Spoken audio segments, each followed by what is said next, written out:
Un roi vieillissant était inquiet pour son royaume. En effet, sa vie se terminait et il n'avait pas de fils pour lui succéder. Il décida donc de faire paraître un avis dans tout le pays promettant son trône à celui qui remporterait une série d'épreuves. Des milliers de jeunes garçons arrivèrent des quatre coins du royaume pour se soumettre au défi lancé par le roi, espérant ainsi ceindre la couronne. Le défi consistait en de nombreuses épreuves physiques et intellectuelles. Bon, un roi, il vaut mieux. Après 3 mois, il ne resta plus que 10 garçons en lice. Le peuple entier se demandait quelle épreuve allait bien pouvoir les départager. Le roi fit venir les 10 garçons dans la salle du trône et leur dit : « La ressource principale de notre pays est l'agriculture. Il faut donc que mon futur héritier sache planter et prendre soin de ce qu'il plante. Je vais donc lui donner à chacun une graine de maïs et vous devrez en prendre soin pendant 3 mois. Passé ce délai, vous reviendrez vers moi et je prendrai comme successeur celui qui aura su le mieux veiller sur sa graine. » L'un des garçons revint chez lui, planta la graine dans un bac rempli du meilleur terreau. Il l'arrosa, lui prodigua tous les soins possibles, mais rien n'y fit, la graine ne poussa pas. Ses parents lui conseillèrent d'aller acheter une autre graine, certainement que le roi n'y verrait que du feu. Le jeune homme refusa cette idée et décida d'assumer son échec devant le roi. Le jour fatidique arriva où 9 des 10 garçons se présentèrent avec un plant de maïs en fleurs. Le roi les passa tous en revue sans dire un mot et finit par s'arrêter devant le malheureux garçon qui se présentait devant lui, pleurant et les mains vides. « Que s'est-il donc passé ?» lui demanda le roi. « Je ne sais pas, Majesté, j'ai veillé et pris soin de ma graine du mieux que j'ai pu, mais rien n'y a fait, rien n'a poussé. Je suis profondément désolé. » Le roi, s'adressant à son peuple réuni sur la place, dit : « Mon peuple, voici ton futur roi. » Et le roi d'inviter le jeune homme à le suivre et à prendre sa place à sa droite. Une rumeur courut parmi la foule : « Comment est-ce possible ? Le roi a choisi le seul qui ait échoué. » « Mes amis, dit le roi, chacun de ces garçons a reçu une graine de maïs bouillie. Elle n'aurait donc pas pu pousser. Il ne s'agissait donc pas d'être capable de faire pousser quelque chose, mais bien de posséder une qualité indispensable pour pouvoir régner et être un bon roi, à savoir être authentique. » L'authenticité n'est pas seulement une qualité dont les dirigeants de ce monde devaient être pourvus, mais également une valeur que notre Église veut vivre dans ses relations avec Dieu et les autres. Et je vous remets donc pour commencer en mémoire cette petite phrase qui se trouve sur le site internet de notre Église et qui ouvre à cette dimension d'authenticité, pour vous rappeler ce que notre Église entend par être authentique. Nous préférons toujours la lumière, même si elle fait parfois mal aux yeux. Cette petite maxime pose donc une question. À quoi préférons-nous toujours la lumière ? Aux ténèbres, bien sûr. En clair, cela signifie que nous préférons toujours la vérité au mensonge, même si parfois la vérité est dure à entendre. L'authenticité a donc tout à voir avec la vérité. Ne parle-t-on pas d'ailleurs d'amour authentique, sincère, fiable, vrai, ou d'une amitié authentique, d'une œuvre authentique faisant référence à l'identité de son auteur, ou encore d'un témoignage authentique, vrai, sans trahison ni altération de la vérité. Être authentique, c'est donc dire la vérité à soi et à l'autre. Et cela étant, on peut quand même se poser une petite question, de quelle vérité parle-t-on ? Parce que de nos jours, des vérités, c'est pas ça qui manque. De quelle vérité parle-t-on ? Celle que dispensent de nombreuses émissions de télé-réalité prétendant que pour exister et réussir sa vie, donc la vérité de la vie, reviendrait en fait à paraître et non plus à être. Il suffit de paraître pour exister. Ou peut-être s'agit-il de la vérité que dispensent les politiques du haut de leur mandat. Ou encore peut-être celle des livres et autres romans comme l'un des derniers d'Amélie Nothomb, qui remonte à 3 ans, hein, le fameux roman Soif, où elle parle de son expérience de Jésus, comment elle le voit. Un Jésus selon ce qu'elle conçoit, selon sa vérité à elle.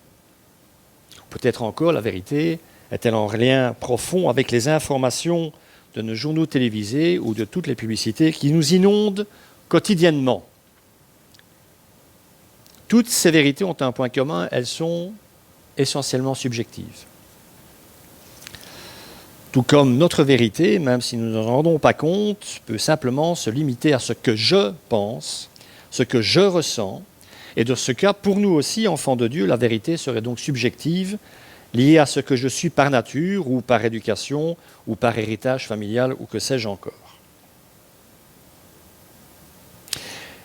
En opposition à toutes ces vérités, au pluriel, la réalité décrite par la Bible est celle-ci. Bon, c'est pas facile à entendre, hein, mais tout le monde ment, et se ment, parce que tout le monde est dans les ténèbres.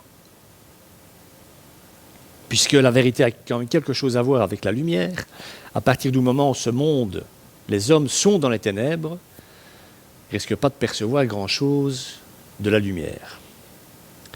Les hommes, c'est ce que la Bible affirme, les hommes sont aveugles. Combien de fois Jésus ne dit-il pas aux gens qu'il croise, et en particulier à ceux qui prétendent posséder la vérité, vous êtes des aveugles qui conduisez des aveugles.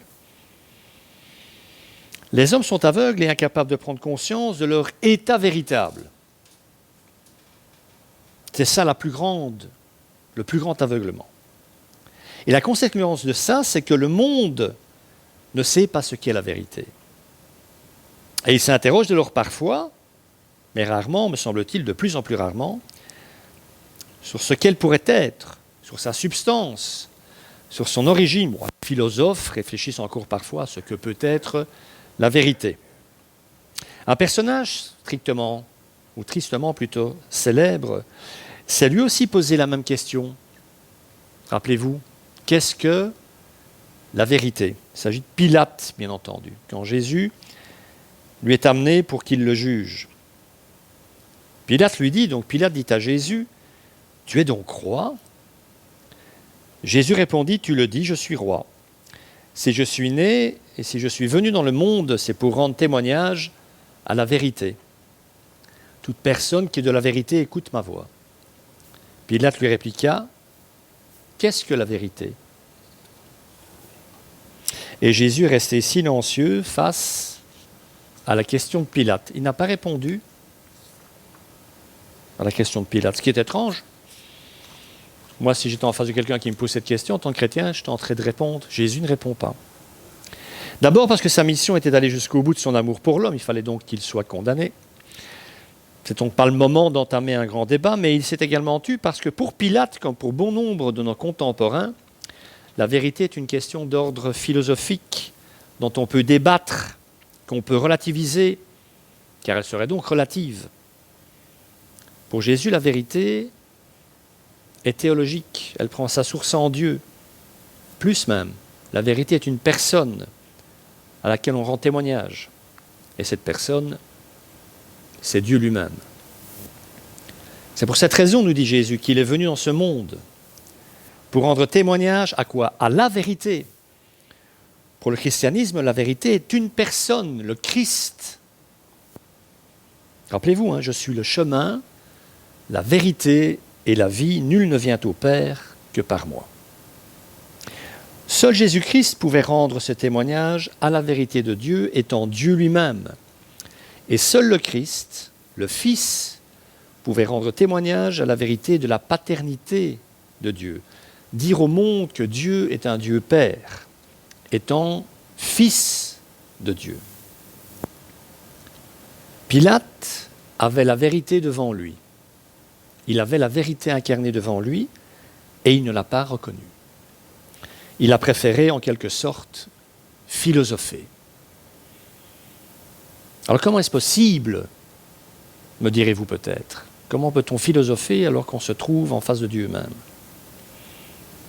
Eh bien, je pense que tous ceux et celles qui rendent au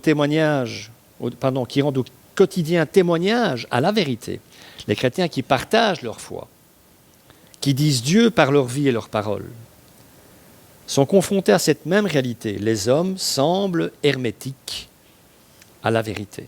Pas à toutes, hein. On leur dit qu'un homme peut être une femme un homme, mais ils partent avec. Cette fausse vérité-là ne pose de problème à personne.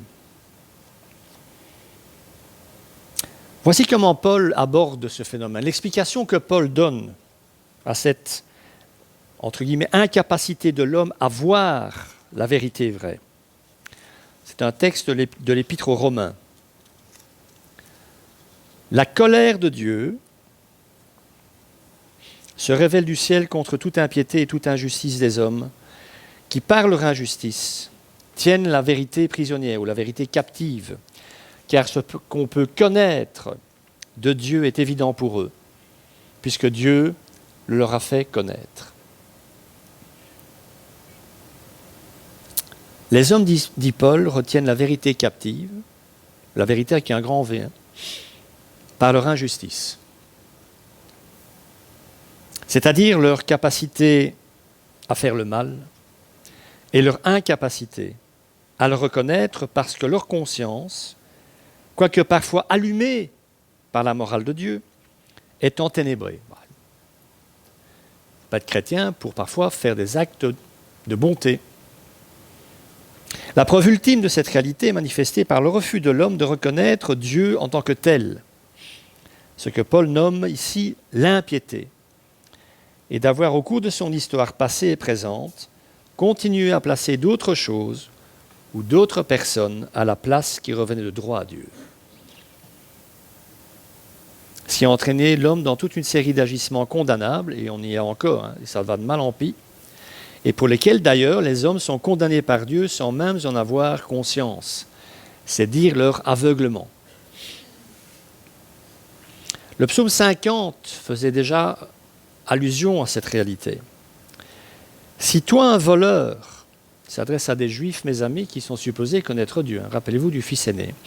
Si tu vois un voleur, tu te plais en sa compagnie et tu prends place avec les adultères.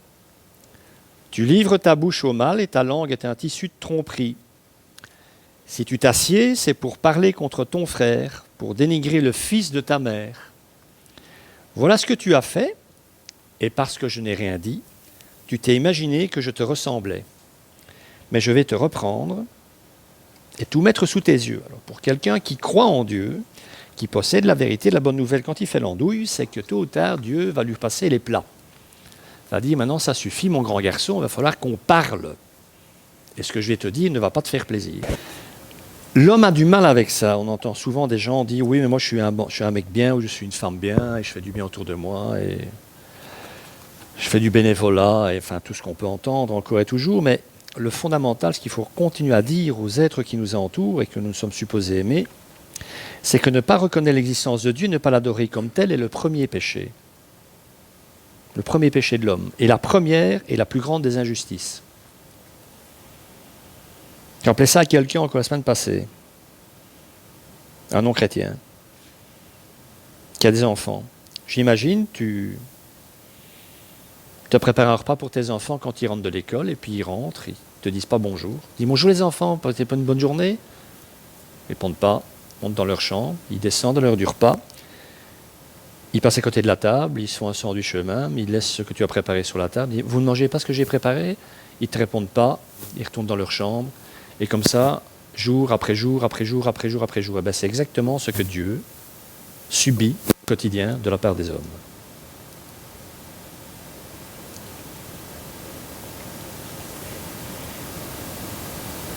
Ne pas croire en Dieu, ne pas reconnaître qu'il est Dieu, c'est ce que Paul dit. Hein.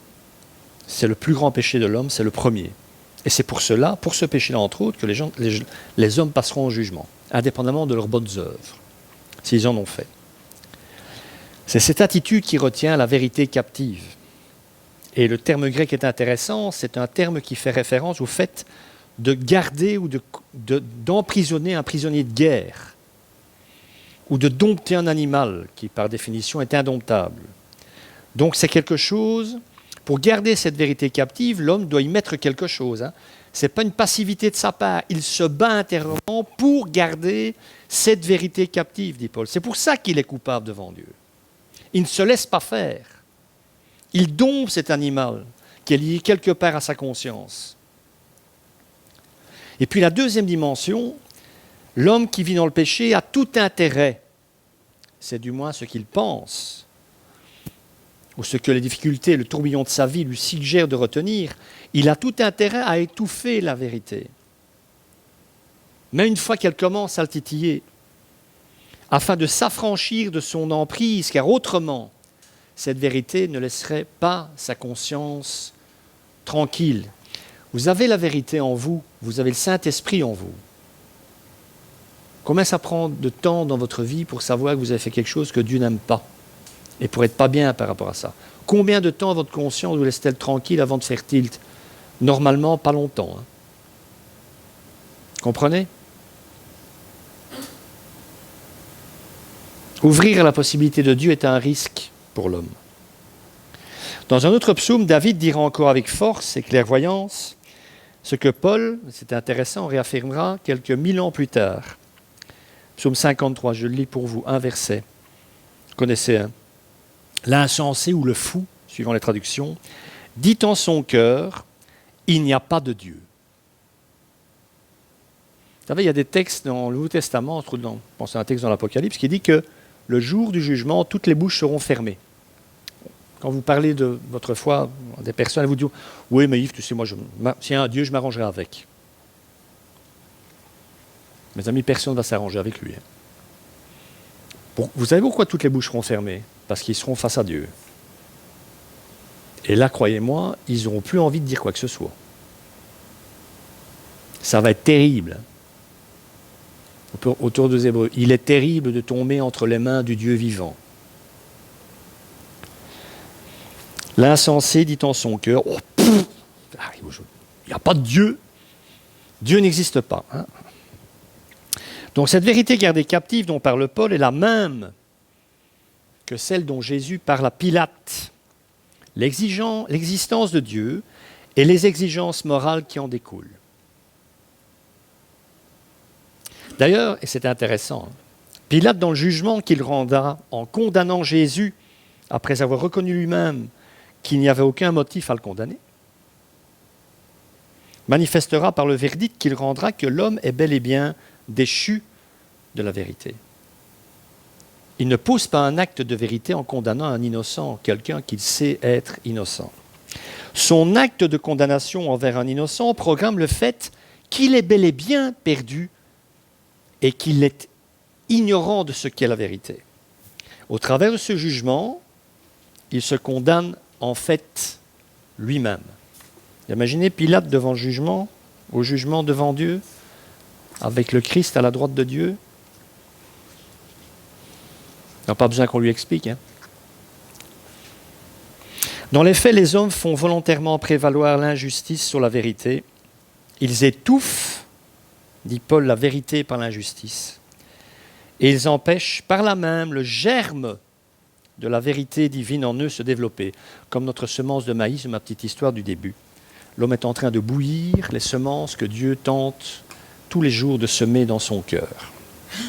Ce fut donc le cas pour Pilate. Lui aussi a gardé la vérité captive. Lui aussi a eu l'occasion, dans le simple exercice de ses fonctions, d'ouvrir la porte à la vérité de Dieu. Tout le monde, je dis bien tout le monde, a l'occasion d'ouvrir la porte. C'est une des vérités enseignées par la Bible. Cette vérité de Dieu est accessible par une révélation de Dieu, une intervention de la grâce en faveur de l'homme, par l'action du Saint-Esprit. C'est le sens de cette phrase dans l'Évangile de Jean. Quand l'Esprit Saint sera venu, il convaincra le monde en ce qui concerne le péché, la justice et le jugement. Petite remarque préliminaire, ce qui est très important de comprendre, c'est que le terme « convaincre » ici, dans la pensée de Jean, a une connotation juridique, un sens juridique. Lorsqu'un jugement est rendu par un tribunal, on déclare le prévenu coupable, car convaincu de crime. Dans la Bible, ce mot a toujours un sens moral, intime, se réalisant dans la conscience. La personne, face à ce qu'il a fait ou ce qu'elle a fait, cette personne est convaincue qu'elle a fait le mal, qu'elle a commis des péchés. Nos traductions françaises de la Bible traduisent d'ailleurs souvent par « reprendre » ou « être repris dans sa conscience ». Ce qui produit la conviction que nous ne sommes pas droits dans nos bottes. Quand un homme est ainsi convaincu de ces trois grands faits du monde moral, péché devant Dieu, justice divine, jugement éternel, il se fait en lui une crise par laquelle vous êtes tous passés, à ma connaissance, dont le résultat peut être la repentance et le salut, ou, et on revient à ce que Paul dit en Romains 1, ou l'endurcissement. Non. Un exemple d'endurcissement parmi d'autres qui est tiré du livre des Actes. Comme je n'ai pas pris tous les versets, je vais la lire sur le diaporama. Quelques jours après, Félix, qui est préfet de la région à l'époque, et Paul est en prison, il a des problèmes avec les Juifs, il y a un problème dans le temple de Jérusalem, enfin je passe les détails du contexte. Ce fameux Félix appelle Paul, alors, probablement pour que Paul lui file une enveloppe, pour qu'il le libère, voilà, soit. Mais il peut écouter Paul pour sa défense. Et voilà. Quelques jours après, Félix vint avec Drusille, sa femme, qui était juive, et il fit appeler Paul. Il l'entendit sur la foi en Christ, mais comme Paul discourait sur la justice, sur la tempérance et sur le jugement à venir, Félix effrayé dit « Pour le moment, retire-toi, quand j'en trouverai l'occasion, je te le rappellerai. » Félix est effrayé, comprendre, son cœur est ébranlé parce que Paul est en train de lui dire du jugement de Dieu.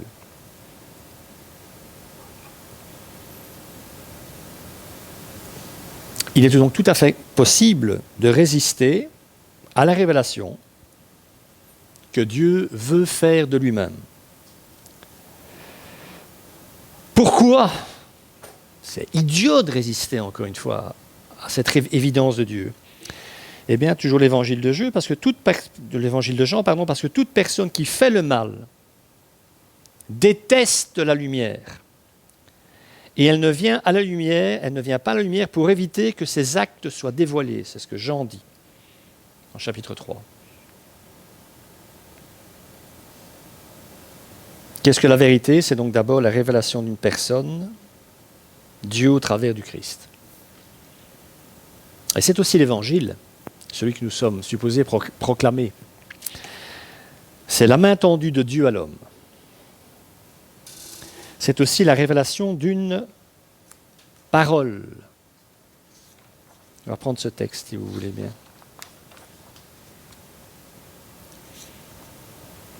C'est l'introduction de l'évangile de Jean. « Et la parole s'est faite homme.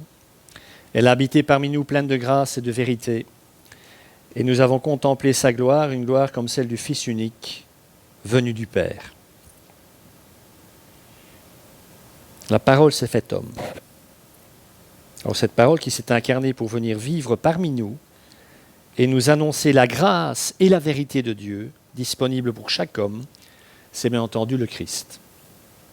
Et Jean utilise un terme bien spécifique pour nous dire que Jésus, la parole de Dieu, a habité parmi nous. C'est le verbe grec « skeno ». Vous êtes content, hein ? Ce verbe signifie littéralement, si je dois reprendre l'analogie biblique, littéralement « tabernacler ». De tabernacle, rappelez, ça vous dit quelque chose, le tabernacle ? Autrement dit, habiter sous une tente. Et qui habitait sous une tente pendant pas mal de temps, avant qu'on lui construise un temple, autrement dit, Dieu a dressé, c'est ce que Jean dit, c'est en bon juif, Dieu a dressé sa tente au milieu de son peuple et est venu habiter au milieu de son peuple. Alors, bien entendu, ce terme fait allusion à la tente où Dieu habitait au milieu de son peuple d'Israël, dans le camp du désert, et qui fut rempli de la gloire de Dieu lors de son inauguration, tout comme le temple de Salomon d'ailleurs. Ce fait était donc l'accomplissement visible des promesses de Dieu d'habiter au milieu de son peuple. Et donc l'apôtre Jean, en disant de la parole qu'elle a habité sous une tente parmi nous, rappelle ces extraordinaires manifestations de Dieu à Israël et les voit réalisées dans leur plénitude par l'incarnation de la parole, par le passage de notre Seigneur parmi les hommes.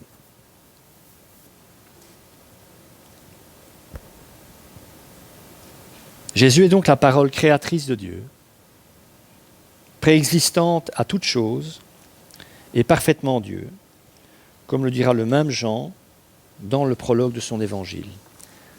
Au commencement, la parole existait déjà, la parole était avec Dieu, et la parole était Dieu. Elle était au commencement avec Dieu, tout a été fait par elle, et rien de ce qui a été fait n'a été fait sans elle. Le Christ est donc Dieu, de toute éternité, mais il est distinct du Père. Il est avec le Père, mais n'est pas le Père. Il est celui qui vient dans le monde en tant que parole créatrice, afin d'y créer l'homme nouveau, chacun d'entre vous, né de la parole et de l'Esprit Saint. Nous sommes nés de la parole de Dieu et de son Esprit. Jésus, en Jean 3, face à Nicodème, rappelez-vous, je crois que j'ai prêché sur ce passage. En vérité, je te le dis, à moins de naître d'eau et d'esprit, l'eau ici étant le symbole de la parole, on ne peut entrer dans le royaume de Dieu. Ce qui est né de parents humains est humain, et ce qui est né de l'esprit est esprit. Ne t'étonne donc pas que je t'ai dit, il faut que vous naissiez de nouveau.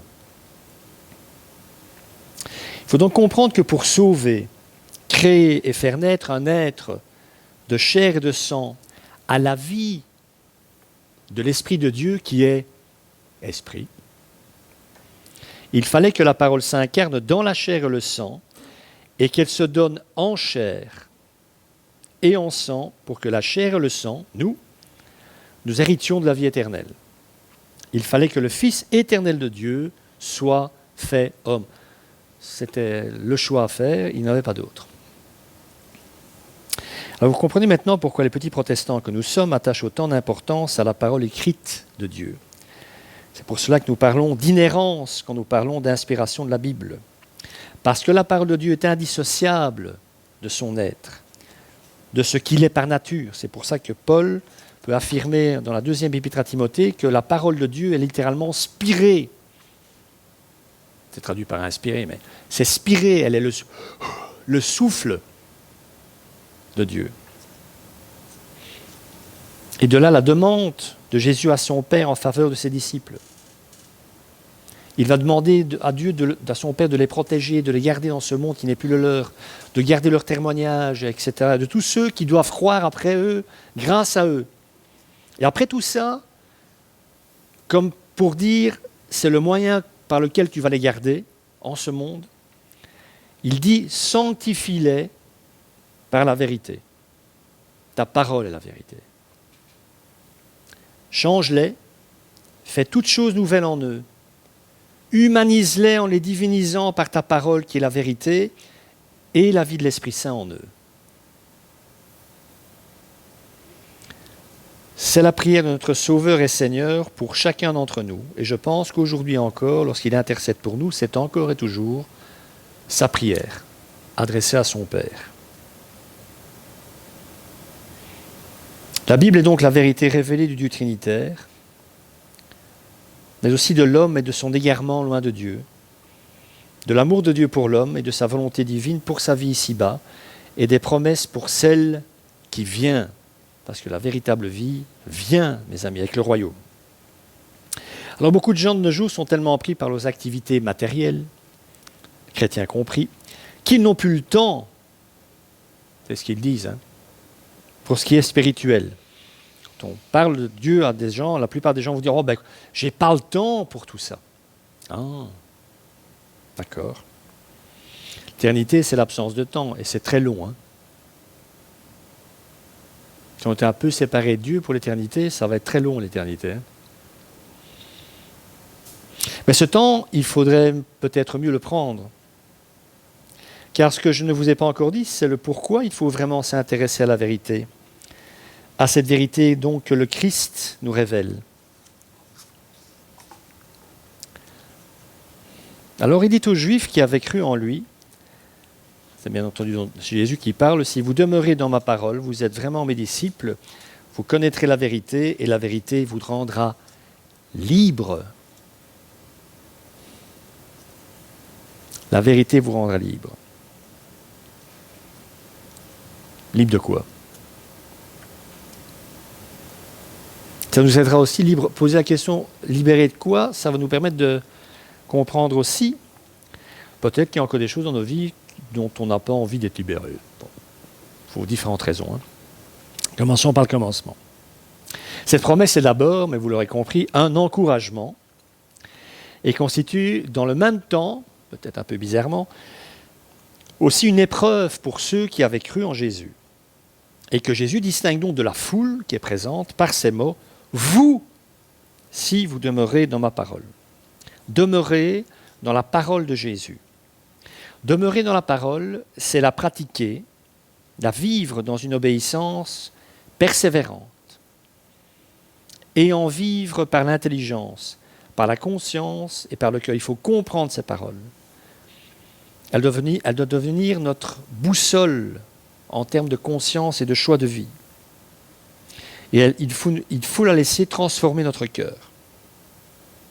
Et si je devais rendre par une image le sens du verbe grec méno, demeurer, en fait je dirais que nous sommes appelés à demeurer dans la parole du Christ de la même manière que nous demeurons dans l'atmosphère qui nous environne. Et dans cette atmosphère, il y a de l'air qui est présent. Sans cet air, croyez-moi, je suis asthmatique, sans cet air, nous ne vivrions pas. Donc être en Christ, dans son univers à lui, il faut déjà y être, c'est être dans sa parole, c'est l'écouter et faire de sa présence et de sa proximité l'essentiel de notre vie. C'est ce que Paul dira aussi aux Philippiens. Tout ce que j'avais dans la vie, j'ai considéré ça comme, je vais être gentil en employant un terme, j'ai considéré tout ça comme rien. Pourquoi faire? Afin de gagner le Christ, de gagner dans le sens de connaître le Christ et la puissance de sa résurrection. Autrement dit, la puissance de sa vie maintenant, en moi, dans ma vie. Paul ne parle pas d'une vie après à ce moment-là, il dit sa vie puissante en moi déjà maintenant. Mais pour ça, il faut que je fasse de la place en moi, et que je dégage tout ce qui n'est pas Dieu. Non, c'est tout ce qui m'encombre. Je ne veux pas dire jeter les gens que vous aimez, mais les aimer, comme j'ai dit en introduction, avec sa puissance de vie à lui. Ça vous évitera d'être fâché, vous d'engueuler ceux que vous êtes supposés aimer. Ça aide dans les relations. Que le Christ devienne l'essentiel de ce qui nous tient en vie. L'essentiel de ce que nous voulons vivre, tout comme l'air que nous respirons. Si telle est votre attitude, dit Jésus, vous êtes, c'est un présent, vous êtes maintenant, au moment où je parle, dit Jésus, véritablement mes disciples. Vous l'êtes et le resterez, et vous n'aurez pas reçu seulement une impression passagère de la parole que vous venez d'entendre. Elle restera en vous, parce qu'elle est indissociable de mon être.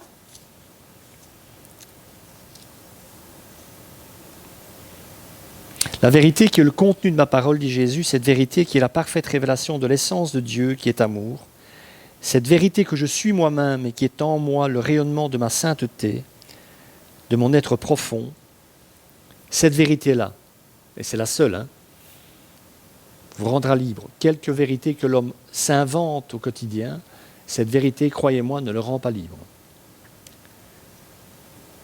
Elle le enchaîne et le rend esclave toujours plus. Par contre, la vérité révélée par Dieu en la personne du Christ, cette vérité-là, elle nous rend libres de toute servitude morale, du péché, de la mort. Et elle nous rendra libres en nous ramenant à Dieu, qui est notre destination et qui est la destination de tous les hommes. Un être n'est vraiment libre que lorsqu'il peut se développer conformément à la nature que Dieu lui a donnée et atteindre ainsi le but de son existence. Quand nous péchons en tant que chrétiens, ce qui nous rend malheureux, c'est que nous savons très bien que nous ratons le but. Nous sommes tombés sur le chemin et que, proportionnellement, ça va allonger un peu plus le chemin. On sait très bien que ce n'est pas la route. C'est pour ça qu'on n'est pas bien, qu'on est malheureux. Normalement. Moi, quand je lis les pères de l'Église, ils sont souvent malheureux. Mais c'est parce qu'ils sont conscients de ce qu'ils sont et de qui est Dieu.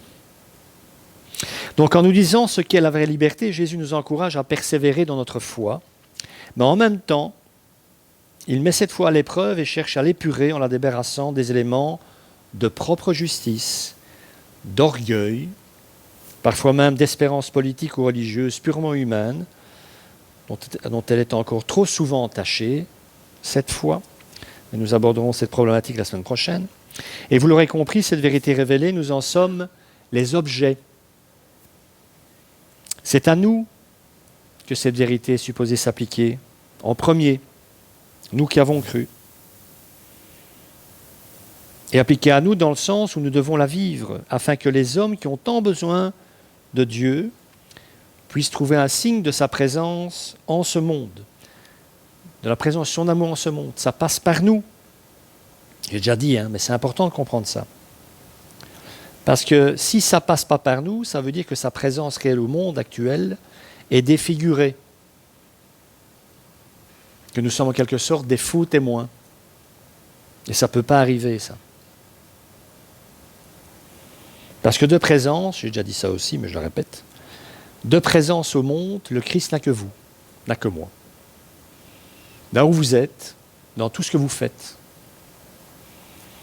L'unique présence qu'il a, c'est vous, en tant qu'homme et femme habités par sa présence à lui.